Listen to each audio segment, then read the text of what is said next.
we haven't adequately covered classes. We did, a little bit, especially in C++, but not adequately.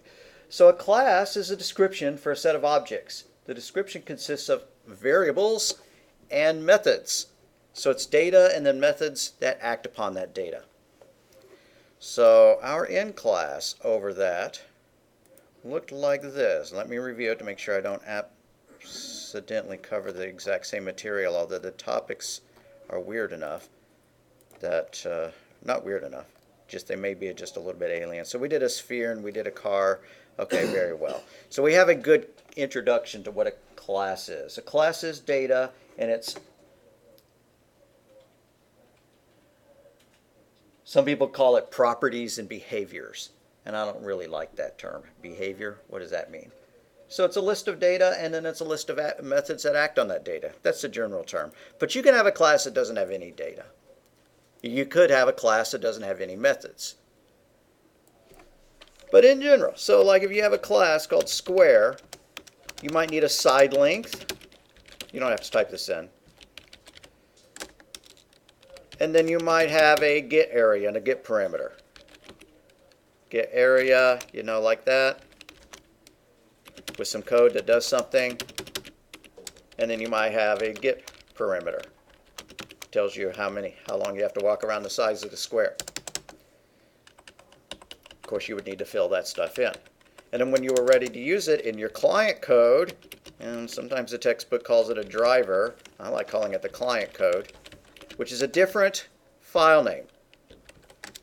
Class, whatever your main assignment is, you know. And then you have your public static void main. From now on, when I talk about the client code, I'm not going to type the word class main and public static void main or whatever. I'm just trying to get you used to the idea that this is actually in a different file. This goes in square.java, and this goes in main.java, or whatever your actual main class is, you know. Homework3.java, whatever. So in here, when you're ready to create a square, square S1 is equal to new square. We might set the side length. S1.side length is equal to 10. Then we might want to get the area out for printing it. Int area is equal to S1.getArea. And then we might get the parameter. Int the parameter is equal to S1.getParameter. Like that. Let me see if I can get all this on the same screen. Yeah, just about. Okay, so this is an object. More specifically, this is a reference to an object. This creates an object and returns a reference to it. The reference is just like the address. You know, your house has an address, you know, 9313, whatever. So you could have two pieces of paper with the same address on it. You could have two references that contain the same address. If you did this, square S2 is equal to S1, that doesn't copy the square into S2. Instead, they just have two references to the same address. Just like you have two pieces of paper with your home address on it. You still only have one home. Or you have two street signs for the same street. You still only have one street. Here we have two references, but it's still pointing to the same address. It's only pointing to one object. As we go, though, sometimes I'll mix up the term reference and object. I'll say, okay, you create a new object, and S1 is our object. No, S1 is our reference to the object. So, you know, a test question could be, you know, what's the difference between a reference and an object? I'm probably not going to ask that. Just get used to the idea that in general, you know, loosey-goosey talk, S1 is an object because you made a new square. But more precisely, S1 is a reference to an object, and you can have several references to the same object. Go away. So classes can define two types of variables: instance variables and class variables. An instance variable is one that differs on an object-by-object basis. Square. Each square could have a different side length, right? You might make 10 squares and they might have all different, 10 different side lengths, 10 different sizes. Or maybe you have 10 squares and they all have the same size, but they could differ on a square by square basis. So they differ based on the instance of the object. S1 could have a different side length than S2, as long as they weren't pointing to the same object. Those are known as instance methods. And then there are class methods. Class methods are a little bit more abstract. Class methods apply to all instances of the same class, which is a weird concept. We're going to talk more about class members, class variables, and class methods more later. For right now, I'm just going to make a little comment here. We have been declaring all of our methods as static up to this point, right? Public static void main. But when we create methods that are part of one of our own classes, we're not going to use the static keyword by and large. So let's take note of that in our notes. The static keyword declares that the member, which can be either a method or a variable, is a class member and applies to all instances of the class. So there are two types of variables, two types of members. There are class members and there are instance members. Class members are declared with the static keyword. Instance members, no static keyword. In my mind, it's too bad that they didn't actually just pick two names, right? They could have said class rather than static, and then they could have said instance, but instead you just leave the word static off. I think it would be real neat if it had said, public class void main, and then that this said, int instance. But I guess since C++ didn't do that, Java didn't feel like doing that anyways either. So I'm going to use the term instance method and instance variable an awful lot. And an instance member, instance variable, is one that can change on an object by object basis. You have two people objects. They probably have different names and ages. Two circles, they probably have two different radiuses. So, name, age, and radius would be instance variables, and thereby not declared with the static keyword.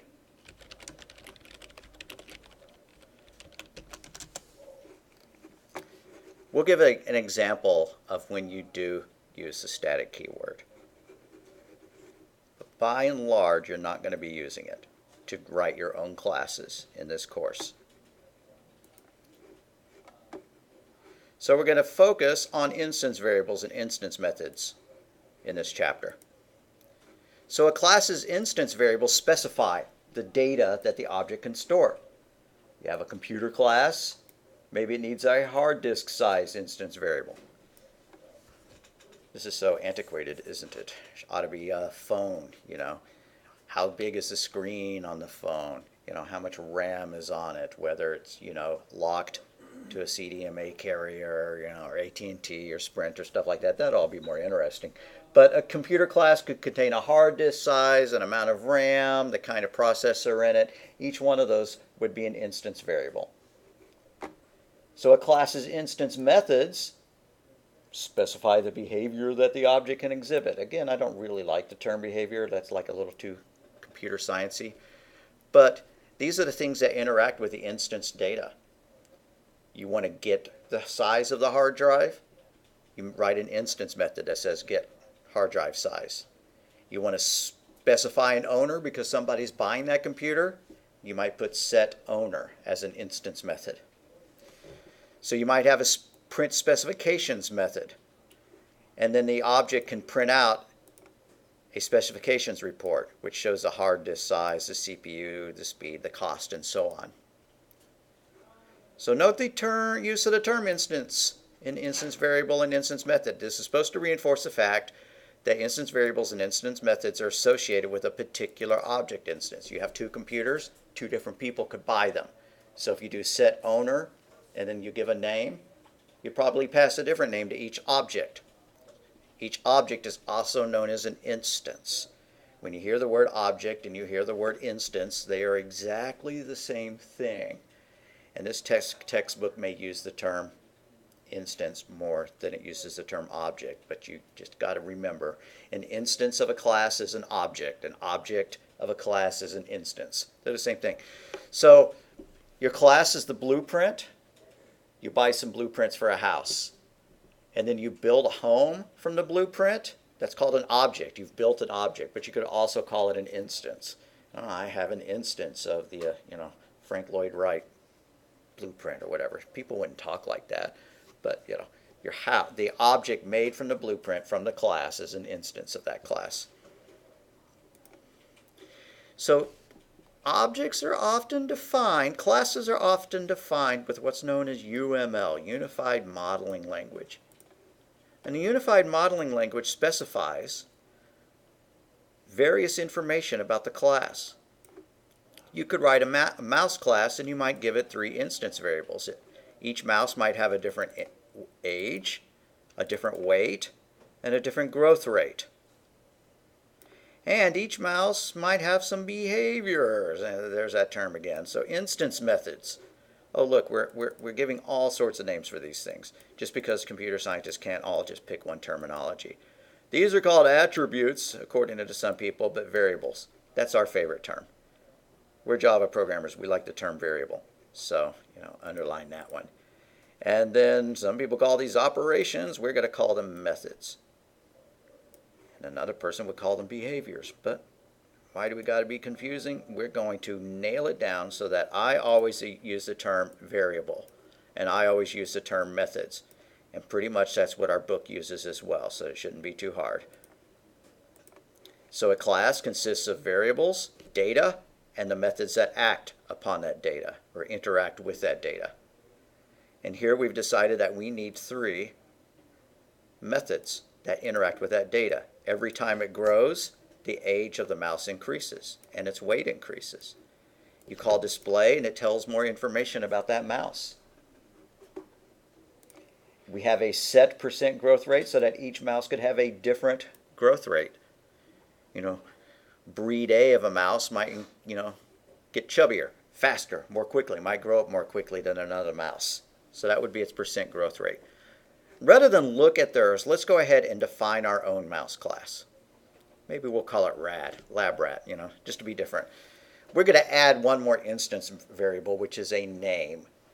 I like having the name in it just because, that way when you print the information out, you can, see clearly that Mickey weighs this many grams and is this many days old, while Ricky has different information.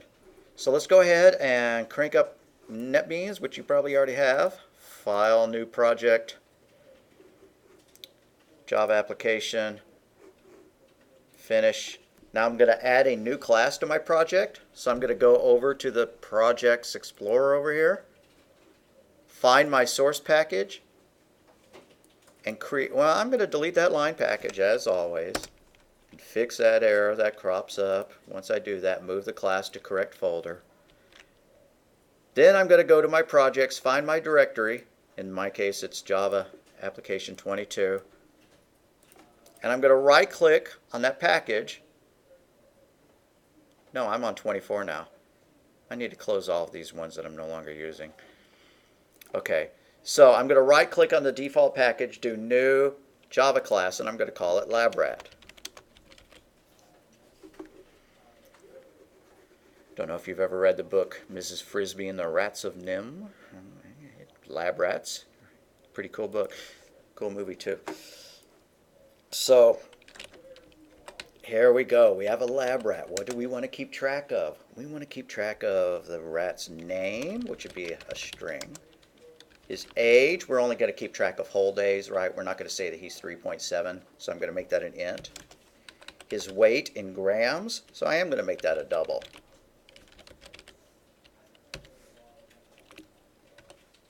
And his growth rate.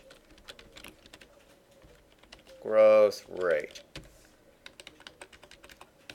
Growth underscore rate. growth capital R rate. However you want to do it, just remember how you've set it.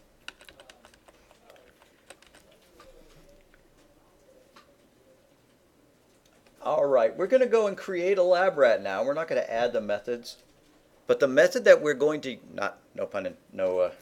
the way we're going to do this is going to be a way that's not strictly recommended.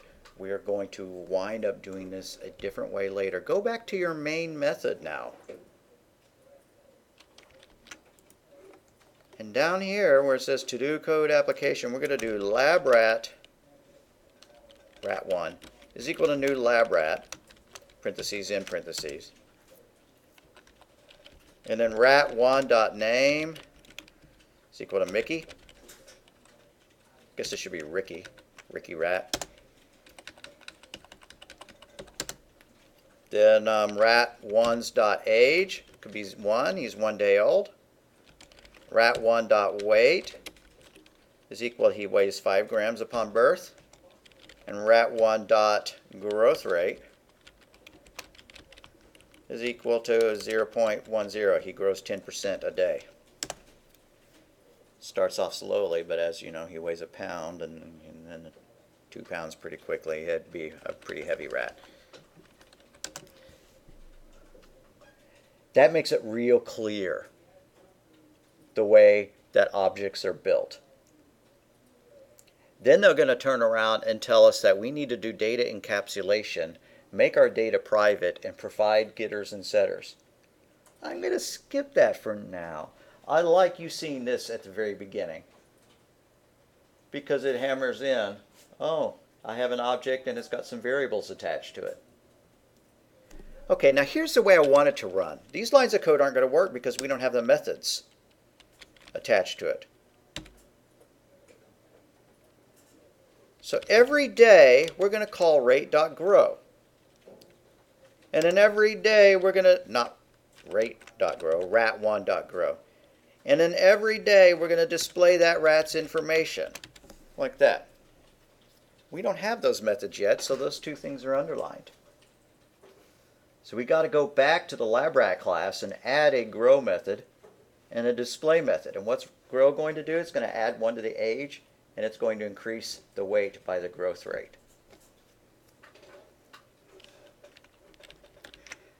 I ought to be able to come up with a better name than grow. I'm going to steal a peek. Nope. I used the same names they did. Alright, let's go back to labrat and do our grow method. Now, does it need to return anything? Let me come back and look at it. It's not returning anything, right? I'm not doing x is equal to rat1.grow. And since it's not returning anything, I can call it void, or declare it as void. Void grow. And is it taking any arguments? Is it putting anything in there? It'd be kind of neat if we passed in a day and we said grow for 10 days and it handled that, but right now it's not. So it doesn't need any parameters because we're not passing in any arguments. So void grow with no parameters. And so this .age is going to increase by 1. And this .weight is going to increase by the growth rate. This .age plus equals, nope, not age. This .weight, trying to come up with the simplest formula for it, times equals, parentheses 1 plus growth rate. If that doesn't make sense to you, that's okay. But you know, if it grows 10% a day, I'm multiplying it times 1.10. That effectively increases it by 10%. It's the shortest way that I can think of in a single statement to do that. We could write it out, you know, weight is equal to weight times 1 plus, you know, something like that. But I think that'll do it. I'm going to save it, Control S, go back to the Java application. That fixed that error. I still need a display method, though, that gives me some information about it. What do I want to see? I want to see its name and its age and its weight. I could also print out its growth rate, but really these are the things I want to see. his name and his age and weight, because that's the kind of stuff that you record, when you're making notes on your rats. So, like I'm a big expert on raising rats. So, void display. Why is it void? Because it's not returning a value. Is it accepting any parameters? No. We can verify that by coming back there. There's no arguments there, so there's no parameters there. Let's print out some information about that rat. System.out.println. Let's just print his name. This.name. System.out.println his age. So this.age plus a quote followed by a space followed by the words days old, into parentheses, semicolon, like that.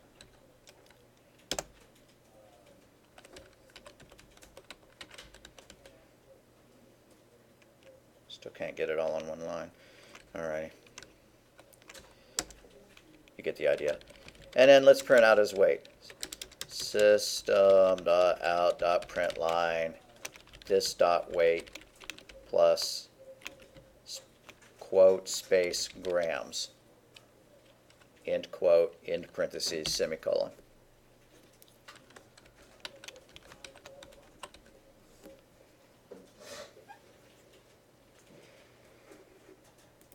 Paranoid about it. I am recording. Good. Alrighty. If I save this, come back and save the other one. I don't see any errors. There's no red marks on the left or the right. It may be ready to run. So hammer and broom it.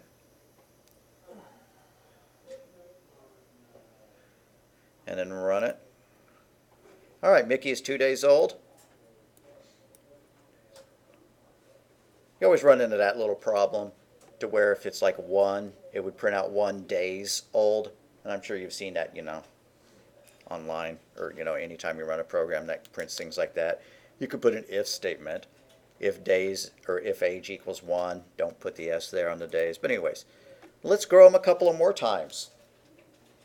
And then print and then display them again. So rat1.grow. I'm just going to copy and paste that like 5 times. 1, 2, 3, 4, 5. Then I'm going to call rat1.display once more.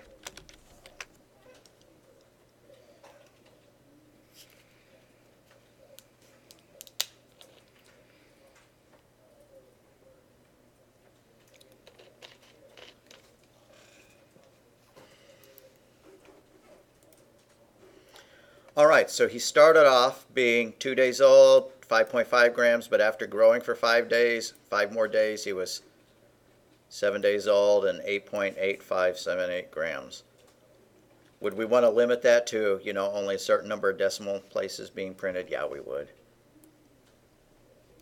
Alright, so we've made a lab rat object. I'm tempted now, not that you should make your objects be messy and throw a lot of stuff on the screen, but I would kind of like to print something out each time he grows. So what I'm going to do is I'm going to go back out to the grow method and just put a print statement. So inside the grow method, system.out.println his name plus quote space is 1 day older. Like that. I'm going to break that into 2 lines. Then I'm going to run it again and Did we have to do that? No. Would we do that in production code? No. Sorry, I'm covering it up. I'll bring it back. But this way we keep seeing every time he's, every time he's called. He is 1 day older.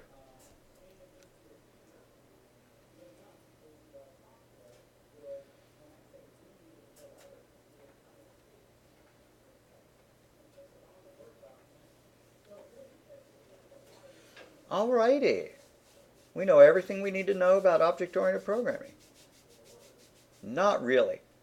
But we already have enough information to do something like if I told you to make a car class that had a mileage and a gas, and each time you drove it, it would add 1 mile to the mileage indicator and it would reduce the gas by a certain amount, you could write that. You already know enough now at this point to do that. It wouldn't be very realistic as I'm thinking of it already, but a car class with two instance variables, miles and gallons, and then it would have a couple of methods. Drive,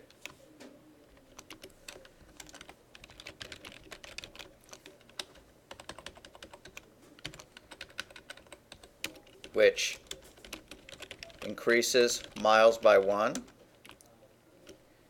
and reduces the gallons by, let's see, how are we going to do that? Do we just hard code something like 0.5, you know, or do we have a miles per gallon and make this all really cool? Let's do that. We're going to have 3 instance variables. A miles, a gallons, and an MPG, which is miles per gallon. All right. So how do we calculate how much we need to reduce the gallons by?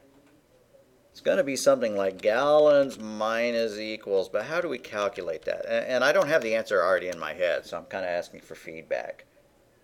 If you drive 1 mile, but you have 10 miles at a gallon, you lower your gas by 0.1. If you drive 1 mile and your gas and your MPG is 5 miles per gallon, you would lower it by 2. So it sounds like, help me out guys, somebody has to know how to do this. So if you have a 10 miles per gallon, 1 mile is equal to 0.1 gallon. If you have 20 miles per gallon, 1 mile is equal to 0.05 gallons. Is that correct? Am I thinking right? I think so. So it looks like it's the number of miles divided by the number of gallons, or divided by the MPG, is equal to the number of gallons used. Let's pick one more. If you get 2 miles per gallon and you drive 1 mile, how many should that be? How many gallons would you use up if you had 2 miles per gallon and you drove 1 mile? Yeah, I think you ought to drive, it ought to use 0.5 gallons, right?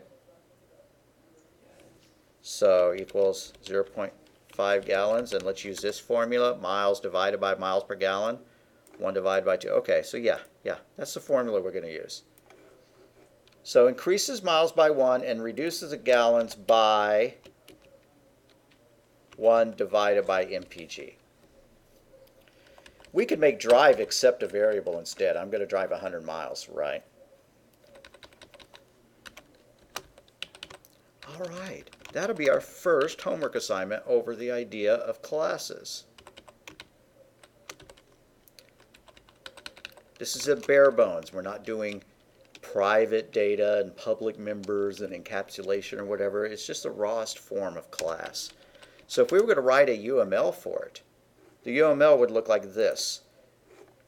A UML consists of 3 lines, 3 boxes. The top box is the name.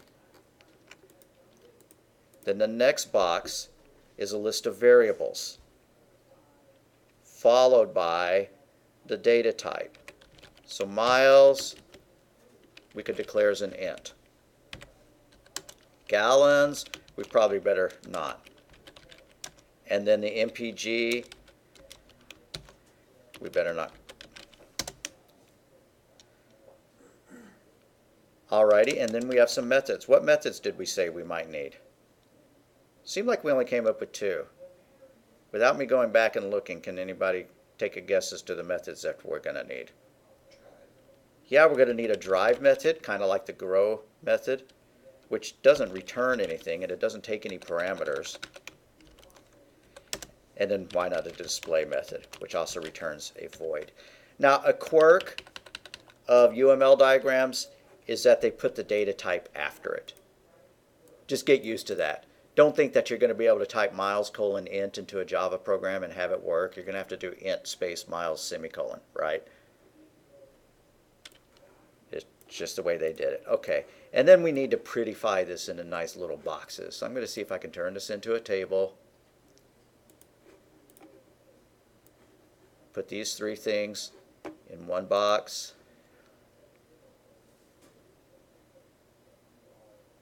This is not working. How about if I make everything have a line, all borders, and then I kind of remove the line between those two guys. This ought to be easier than what it's turning into. You know what's going on is I didn't create a table out of it. Yeah, that's my problem. Insert, table, convert text to table. There we go. Now we'll be able to merge these pretty easily.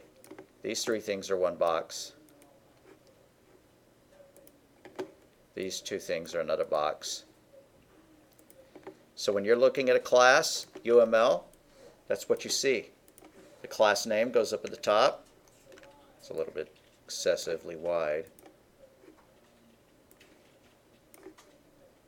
Class name goes up at the top, followed by the variables, followed by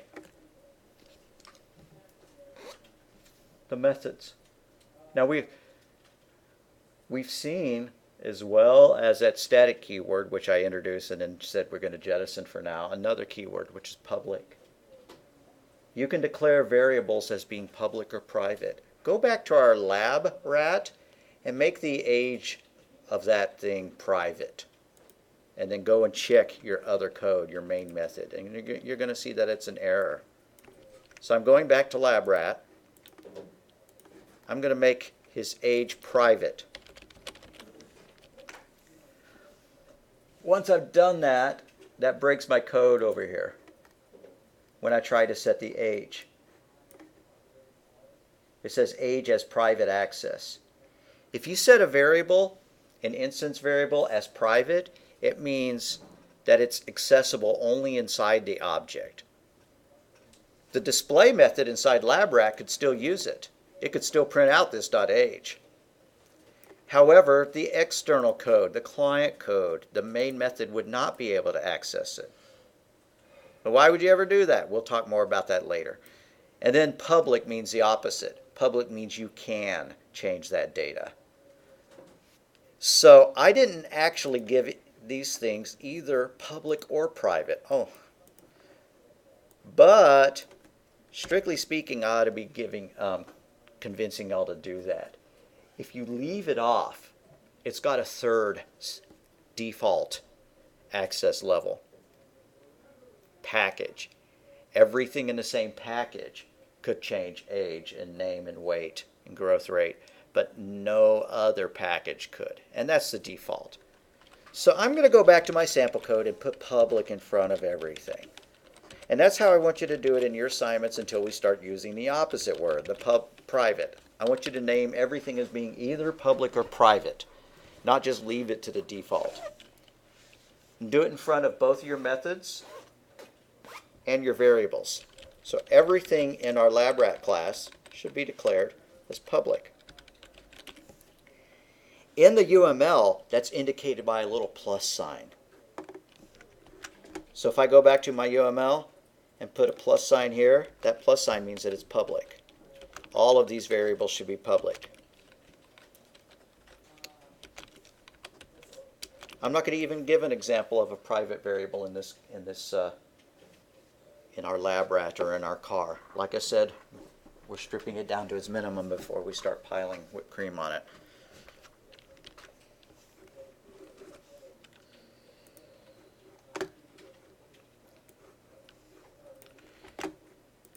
So our homework is to create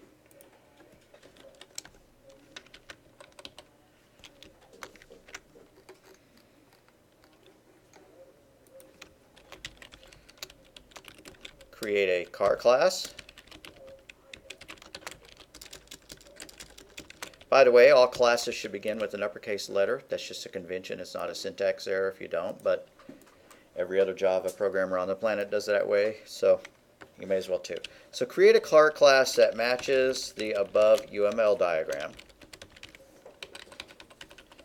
It's going to have 3 instance variables, but normally if I give you the UML, I don't even need to tell you. I don't even need to list these.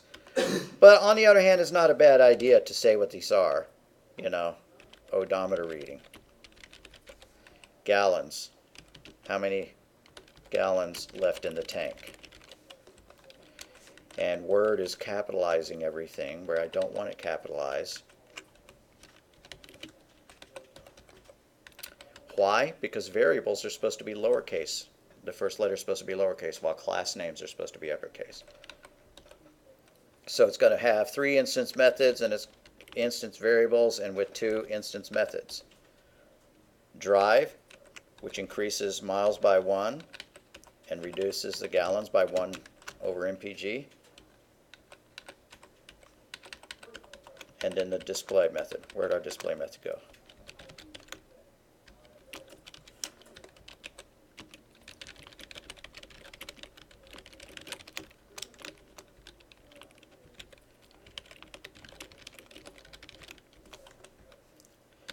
So now that we have a class like that, what are we going to do?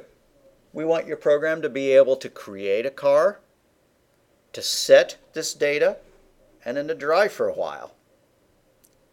Now, do we want to make it real complicated and have you input all that information and then display a menu for, you know, drive, display, drive, and display, drive, and display? That'd be pretty cool, but I'm kind of thinking let's just do it like this. Have your program create 2 cars.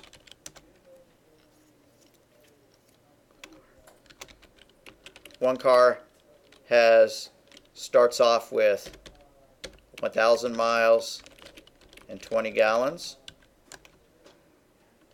Another car has 2,000 miles and 15 gallons in its tank.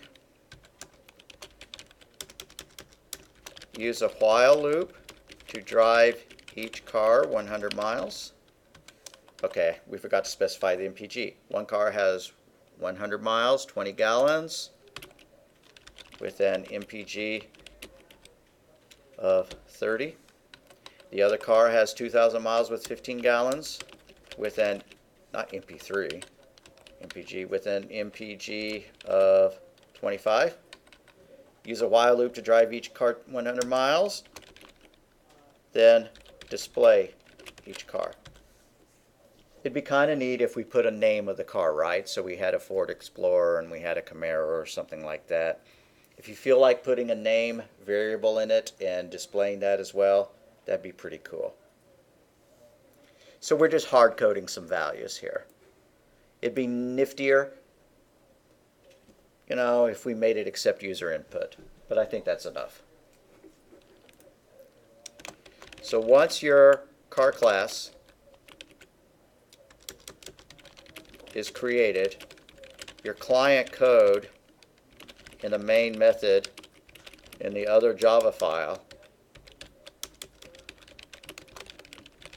for the project should, colon, and then do all those things.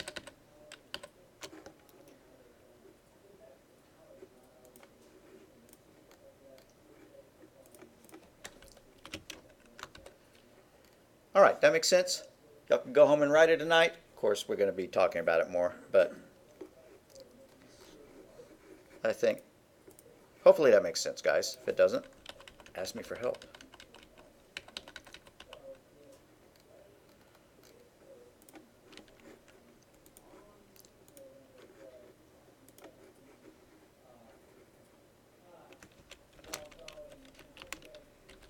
I don't know what homework assignment we are on.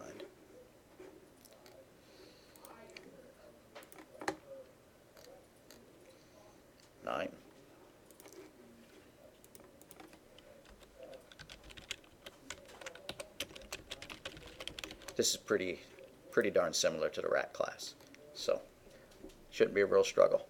If it is, ask for help.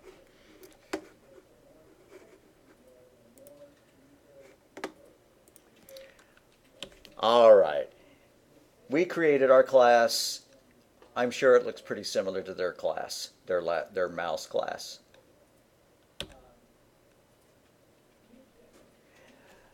The only difference is they made their data members private, and then they added some setters. So since age was private, they had to add a set age method. Not seeing it.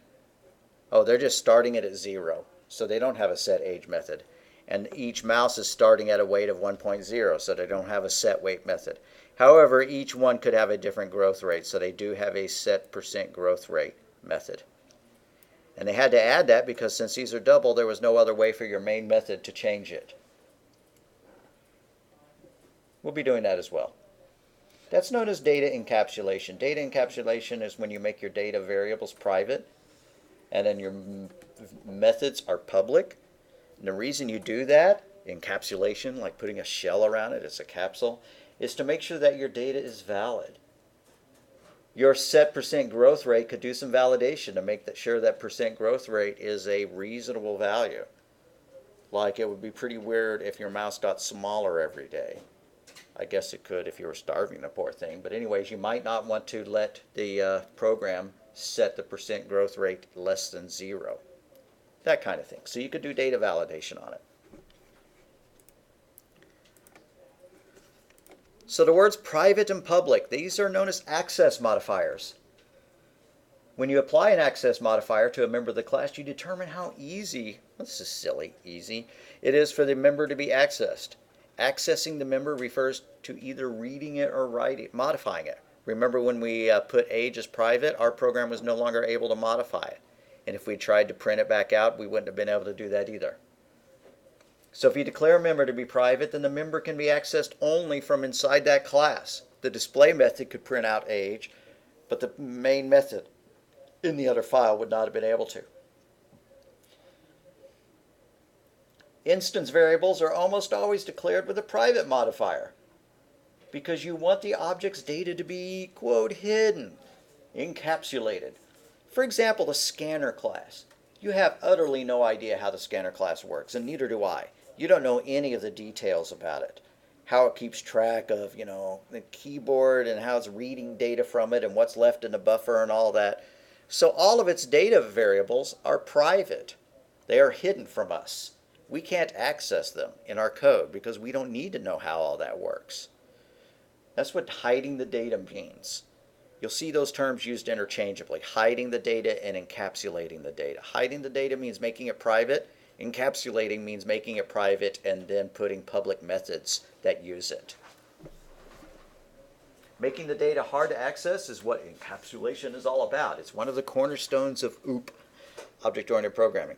If you declare a member to be public, then the member can be accessed from anywhere, from within the member's class and also outside of it. So the main method can access that data. We made those members public. We went back and did that. We made age and weight and growth rate and name public, so the main method can change them. They call it the driver class. I've been calling it the client code. Same thing. The driver class is the code that actually uses the mouse class that they've created. So here they've got a mouse driver.java. It's got a main method. The main method is creates a new mouse. 2 mice, one named Gus and one named Jack. Whatever. And they're going to use a scanner to fill in information about it, like the growth rate or something like that. Yeah. Enter the growth rate as a percentage. They set the growth rate for Gus. They set the growth rate for Jack. And they had to use this method because those variables in their version of this class, the mouse class, are set to private. So we couldn't access growth rate directly. If we could have just done this. Gus.growth rate is equal to, the growth rate that we just specified here. Right there. That won't work here because they declared all their data variables as private. So we would only have access to it like that. So that wouldn't work.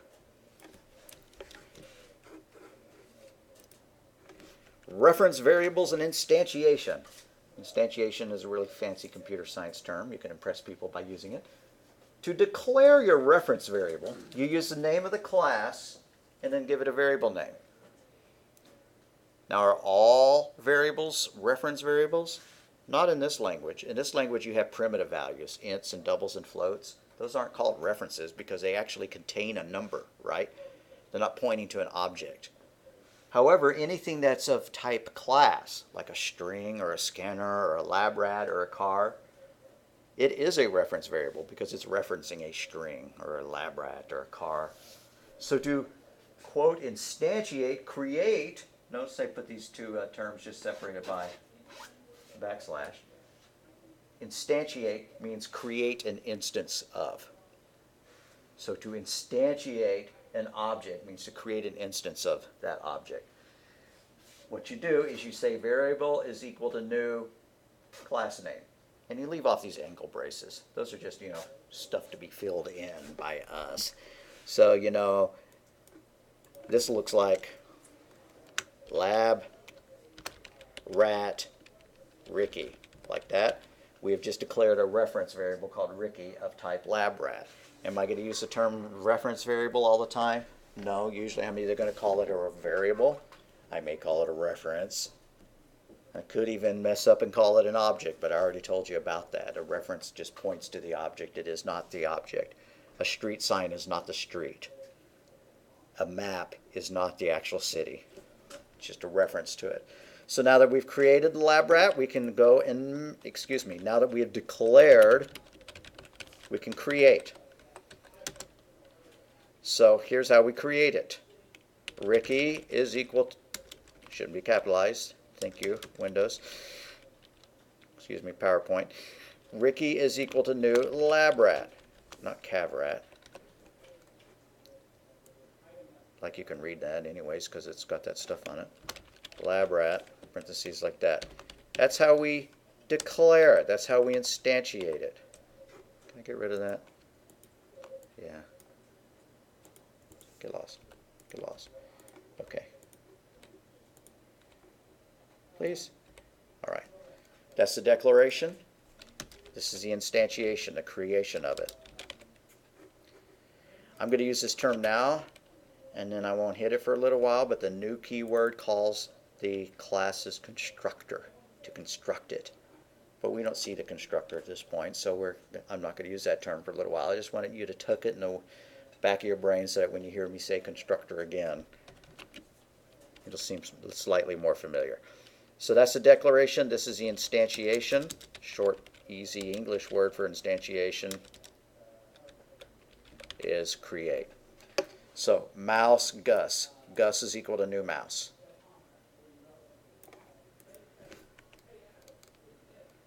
After instantiating the object and assigning its address into a reference variable, that sounds so complicated, you call or invoke an instance method using a syntax.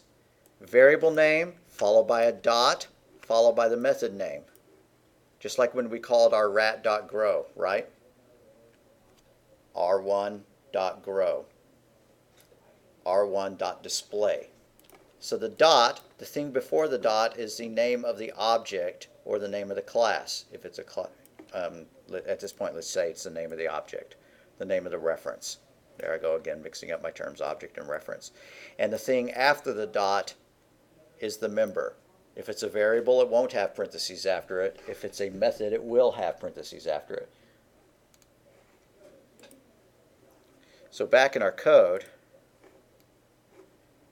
for the lab rat, we didn't use parentheses here because these are variables. We did use parentheses here because these are methods. And these are all instance variables because none of them were defined as static. They change up by instance. We could have one with a different weight than the other, one with a different growth rate than the other. So we used a word that I just threw in without explaining it. This. Every time I start talking about the this keyword, it becomes really annoying because I use the word this in the English language so often. So you say, when I'm using this variable and I'm using this, it becomes confusing. But anyways, there is a keyword called this, which means this very object. So back in my code, in the LabRat class, this dot age plus plus, that increases the age of this object. It changes that. If it's not a member variable, if it's not an instance variable, you don't use this. Like what if I declared a local variable called x for some reason? I called it x is equal to 100. I wouldn't say this dot x is equal to 200. That's a syntax error. Why? Because x is not a part of the object. It's not part of the class definition. It's not an instance variable. It's just a local variable that's hanging out inside this method. For me to get this code to work, I would have to take that definition, come up here and paste it and move it there. Now, do I want to do that? Do I want to clutter my object, my class, with a whole bunch of variables that I don't need? No. You know, if I'm using something to calculate the area of a square or whatever, I'm not going to make a variable called area. I'm going to calculate it on the fly based on the side length. Anyways, the this keyword is only used to reference the instance variables. And you can actually leave it off most of the time. If I wanted to print out the age at this point, I could just do this. Print line this dot age, but I could take the this keyword off. Go ahead and use it though. There are times when you have to use it. And we'll see that in the next lecture. And perhaps this is importantly for us, if you type this and then dot, you get a list of all the instance variables, right? I type this dot and I see the age and the growth rate and the name and the weight. And I get a sense of all the other methods that are available to it. Now, we didn't write most of these methods. We didn't write a clone or a finalize or a get class or notify. And we're probably never going to know what some of these do. But we do know that we wrote the clone. No, I mean the display method and the grow method. Those are ours. So if you just type this dot, gr, it helps you fill it in. Makes typing it faster. That's one reason to do it. And the other is, like I said, there are certain circumstances when it is required. So just get in the habit of, if you are in the class, to refer to the instance variable in that class, use the this keyword. Did I do that everywhere here, or did I make a liar out of myself? I did not do it. Look at that. I did that, and I did that, but I see another instance variable here that I didn't. I should have done this dot growth rate. If you feel like going to your LabRat class and making that change, cool. If not, it still works. Like I said, I don't need that print line age. But I thought I did have a print method that rat grew. Where did my print go? System.out.println name, comma, or name plus space, quote space, is 1 day older.